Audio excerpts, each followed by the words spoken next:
अस्सलाम वालेकुम दोस्तों, इनसाइड में मौजूद फखर में खुशामदीद। पीटीआई के अंदरूनी इजलासों में कौन सी खिचड़ी पक रही है। साबिक वफाकी वजीर इत्तलात व कानून फवाद चौधरी साहब ने अंदर की बहुत सारी बातें लीक कर दी हैं। अब अंदर की बातें लीक करके फवाद चौधरी साहब कौन सी ग्रेट गेम का आगाज करना चाहते हैं और इजलास की कार्रवाई लीक करके इस्टेब्लिशमेंट को क्या पैगाम देना चाहते हैं, ये एक अहम सवाल है। दूसरी जानिब इमरान खान साहब की तरफ से 10 जुलाई से पहले एहतजाज की कॉल देने के ऐलान के बाद भी राना सनाउल्लाह साहब ने भी जो है ना वो मालिश मुलिश कराना शुरू कर दी है और इमरान खान साहब के इस्तकबाल की भरपूर किस्म की तैयारियों के लिए उन्होंने वफाकी हुकूमत से इजाफी अखराजात की मद में 18 करोड़ रुपए का मुतालबा कर दिया है, ताकि राना सनाउल्लाह साहब जैसे ही इमरान खान साहब अपने एहतजाज का ऐलान करें तो वो उनके मर्ज का शाफी इलाज कर सके। मेरा ख्याल है, उनका ये कहना है कि मैंने इसी मकसद के लिए 18 करोड़ रुपए की इजाफी ग्रांट को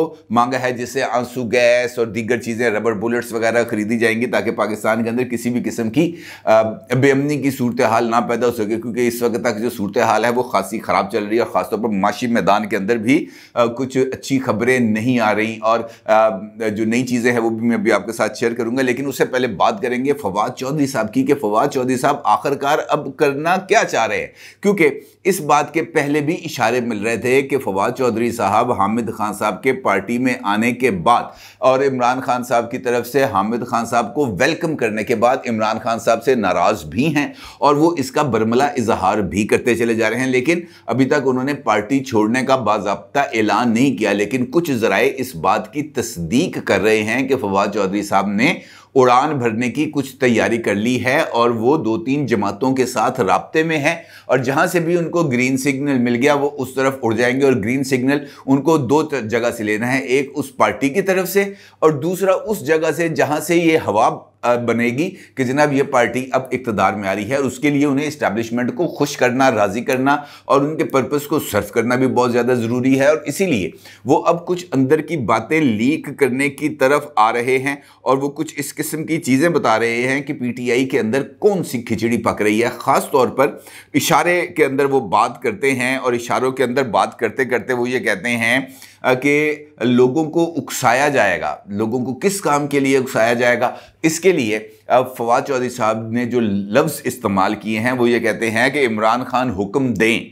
तो अवाम मुसल्लत टोले को घरों और ईवानों से घसीट कर बाहर निकाल देंगे। यानी अवाम इस्लामाबाद आएंगे,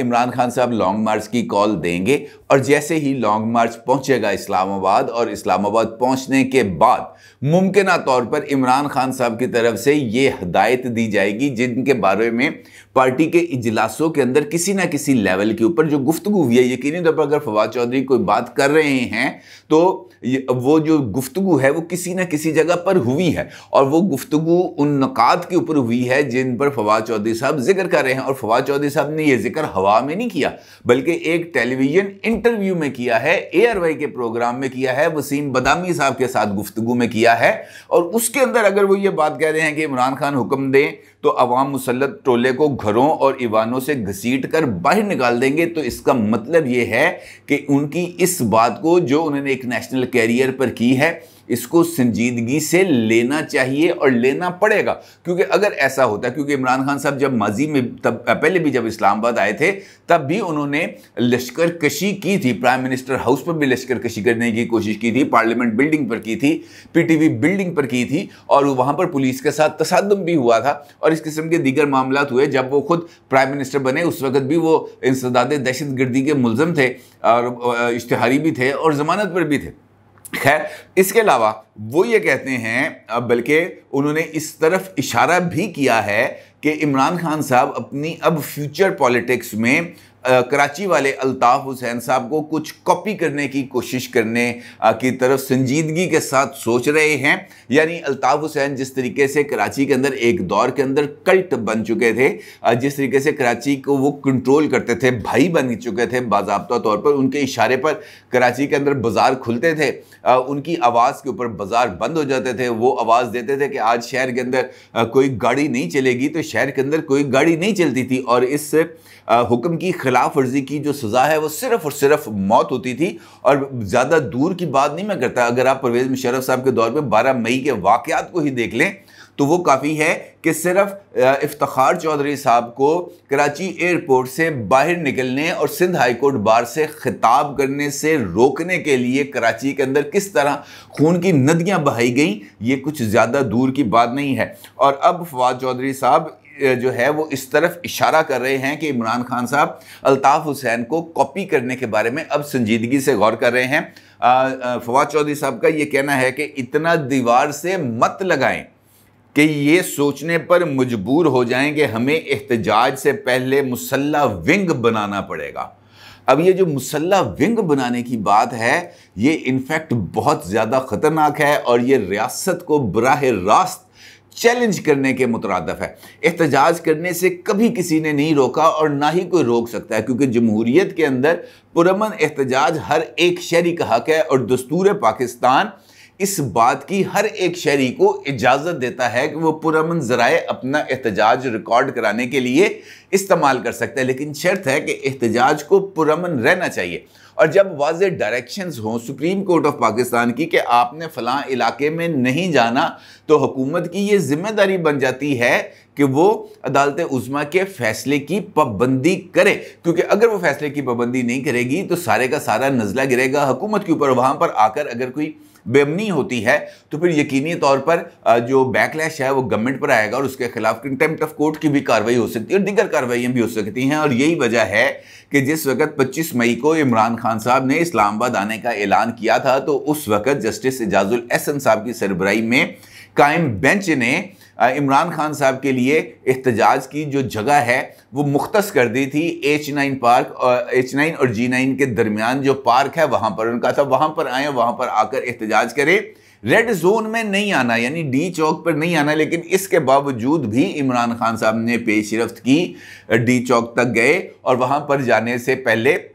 वहाँ पर अच्छे खासे हंगामे भी हुए, दरख्तों को आग भी लगी, पथराव भी हुआ, इस किस्म के दीगर वाक़यात भी हुए। उसके बाद इमरान खान साहब की ये ख्वाहिश है कि सुप्रीम कोर्ट ऑफ पाकिस्तान उनको एक ब्लैंकेट कवर दे और वो उस ब्लैंकेट कवर के अंदर पहुंचे इस्लामाबाद। और वहाँ पर जो फवाद चौधरी साहब ये कह रहे हैं कि अवाम मुसल्लत टोले को घरों और ईवानों से घसीट कर बाहर निकाल देगी, तो उसके बाद फिर इसी ही एक अनारकी के मंसूबे पर अमल दरामद हो रहा है। और साथ वो रियासत को धमकी दे रहे हैं ये कहते हुए कि अगर हमें हमारी टर्म्स एंड कंडीशंस पर, हमारी शराइत के ऊपर एहतजाज करने की इजाज़त नहीं मिलेगी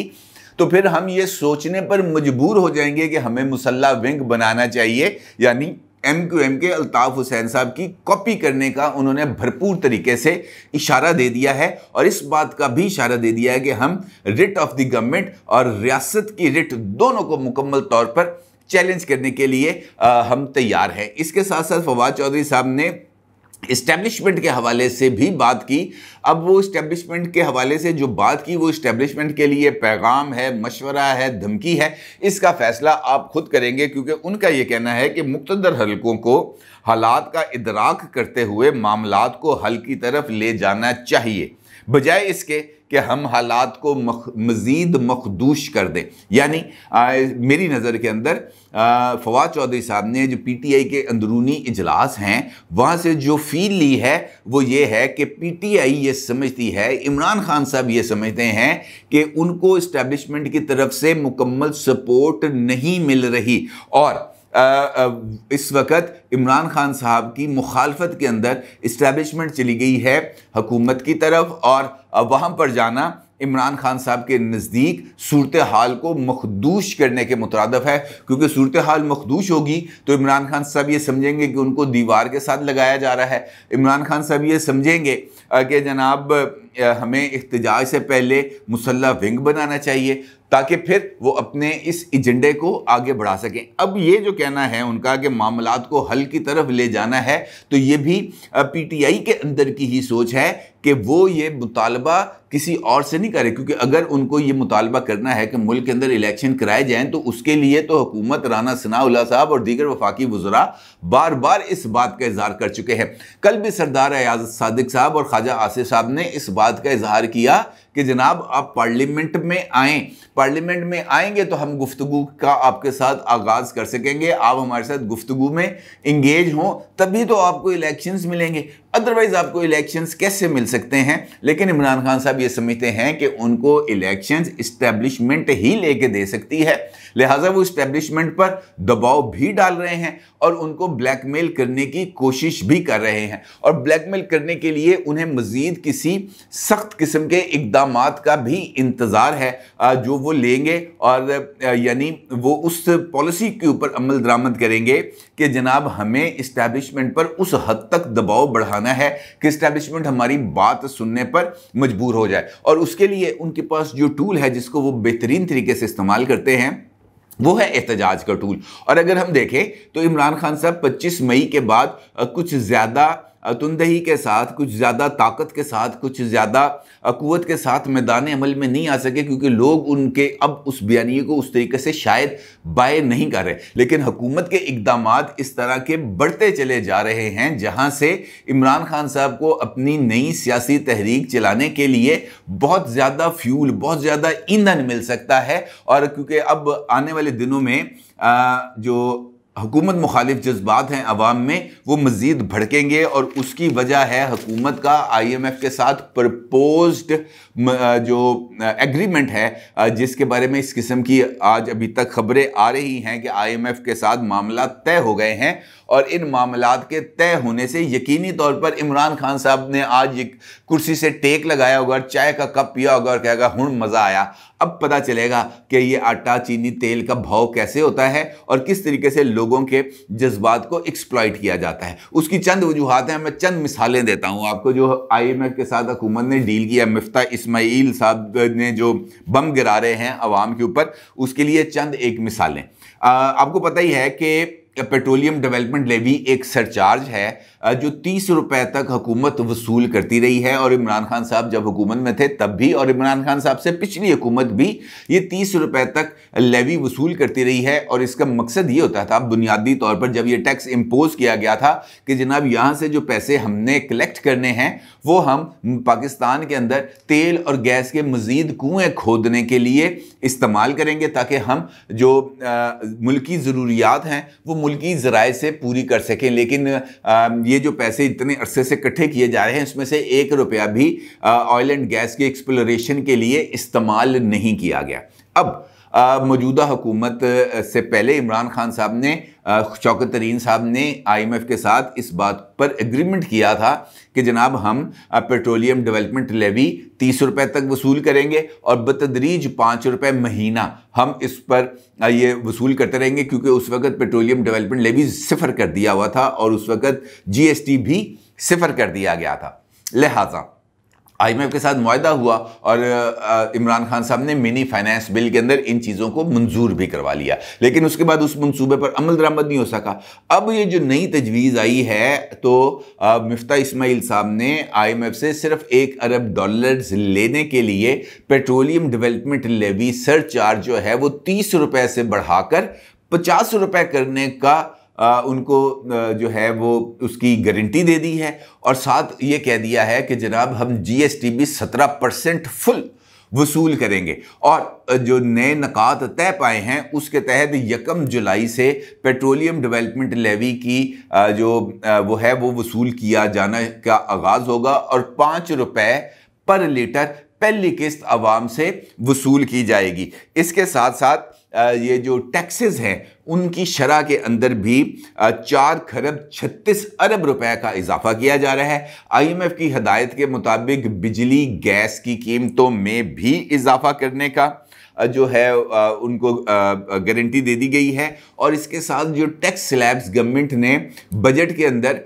कम की थी, यानी 12 से कम करके 7 की थी, अब वो दोबारा 12 कर दी गई हैं। और जो टैक्स की, इनकम टैक्स की जो रेशो की जो पहली उन्होंने बनाई थी 12 लाख रुपए, उसको कम करके दोबारा 6 लाख रुपया कर दिया गया है। यानी वो शख्स जो महीने का 50,000 रुपया कमा रहा है उसको 2.5% इनकम टैक्स अब अदा करना पड़ेगा। यानी ये वो ऐसी सूरत हाल है जिसके बाद इस बात को तय कर लिया गया है कि हमने आईएमएफ के प्रोग्राम में जाना है, ना सिर्फ जाना है बल्कि हमने आईएमएफ के प्रोग्राम को मज़ीद 1 साल की एक्सटेंशन भी देनी है और उसके साथ साथ हमने एडिशनल $2 अरब आईएमएफ से वसूल भी करने हैं। इसी तरीके से ये जो बजट मिफ्ता इस्माइल साहब ने पेश किया था, ये खसारे का बजट था, डेफिसिट था इस बजट के अंदर। लेकिन अब आईएमएफ ने कहा है कि आपको अपने महसूलात में इजाफा करना है, आपने अपनी टैक्स कलेक्शंस के अंदर इजाफा करना है, आपने नॉन टैक्स रेवेन्यू में इजाफा करना है और इस तरीके से दीगर चीज़ों में इजाफा करते हुए बजट को सरप्लस करना है 152 अरब रुपए। यानी जब ये साल ख़त्म होगा, अगला बजट आएगा तो उस वक्त तक यकीनी तौर पर हुकूमत के खजाने के अंदर 152 अरब रुपए इजाफी मौजूद होने चाहिए। तो उसके बाद ही आगे कोई मामला चलेगा। यानी आने वाले दिनों में आवाम के ऊपर बहुत ज़्यादा नया बोझ आने वाला है और इसके लिए तैयारी पकड़नी चाहिए। और यही वो बोझ है जो इमरान खान साहब के लिए ईंधन का काम करेगा, क्योंकि इसी तनाजुर के अंदर इमरान खान साहब नई पॉलिसीज़ बनाएंगे, आवाम को उकसाएंगे, आवाम को जो है हुकूमत के ख़िलाफ़ सरगर्म करने की कोशिश करेंगे, उनको मुश्तइल करेंगे और मुश्तइल करके जिस तरह फवाद चौधरी साहब ने कहा कि अवाम मुसल्लत टोलियों के घरों और ईवानों में घुस जाएगी, उनको घसीट के बाहर लेके आएगी। तो उसके लिए ये जो फ्यूल है खुद हुकूमत अब जो है वो प्रोवाइड कर रही है इमरान खान साहब को। दूसरी जानिब जिस तरह मैंने आपसे कहा कि राना सनाउल्लाह साहब भी सरगर्म हैं और वो ये चाहते हैं कि जनाब उन्हें मज़ीद 18 करोड़ रुपया दिया जाए ताकि वो इमरान खान साहब के इस एहतजाज के इस्तकबाल की तैयारियां कर सकें। और उसके लिए अब जो है ये जो नया अभी जो तरमीमी बजट पेश कर रहे हैं मिफ्ता इस्माइल साहब, उसके अंदर इस चीज़ को भी इनकॉर्पोरेट कर लिया जाएगा। यानी आने वाले दिन इमरान खान साहब की पॉलिटिक्स यकीनी तौर पर वो बहुत ज़्यादा एजिटेटिव हो जाएगी और उसका जो ज़ोर है उसके अंदर मुमकिन तौर पर इजाफा हो सकता है। और जिस तरीके से फवाद चौधरी साहब ने ख़बरें लीक की हैं वो तो कुछ ज़्यादा अच्छा मंजर पेश नहीं कर रहा। और दूसरा, पाकिस्तान का जो माशी मंजरनामा है और जिस तरीके से अवाम का अर्क निकाला जाएगा, जिस तरीके से अवाम को कसबल निकाले जाएंगे, वो भी कोई खुशकुन मंजर पेश नहीं कर रहा। यानी आने वाले दिनों में हमें किसी भी तरफ से कोई भी अच्छी खबर सुनने की तवक्को नहीं रखनी चाहिए। अपनी राय का ज़रूर इजहार कीजिएगा। आपका बहुत शुक्रिया। अल्लाह हाफिज़।